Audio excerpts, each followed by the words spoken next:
So obviously these Amazon fires have been a hot topic of conversation in general, and NASA just released a basically a time lapse from the 8th of August to the 22nd of August that shows all the CO in the atmosphere, so carbon monoxide in the atmosphere. Now you know that carbon monoxide is not good for you, right, in enclosed space and whatnot.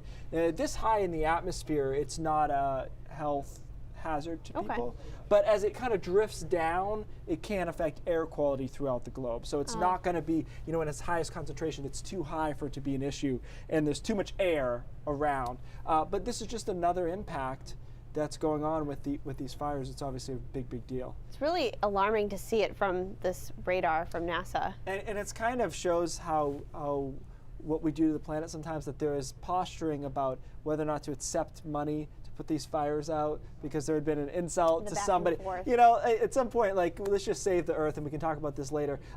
This is obviously a big problem, but it's not what you saw online, you know, 20 or 30% of the world's oxygen. That's not accurate, but it's somewhere around 6 or 7%. So it's a substantial thing, and hopefully under control soon. A lot of viewers have reached out to us asking to do more about the Amazon fires, and we're going to do just that tonight at 11 o'clock with Sam York. That does it for us. News Center Maine at 5:30 starts right now.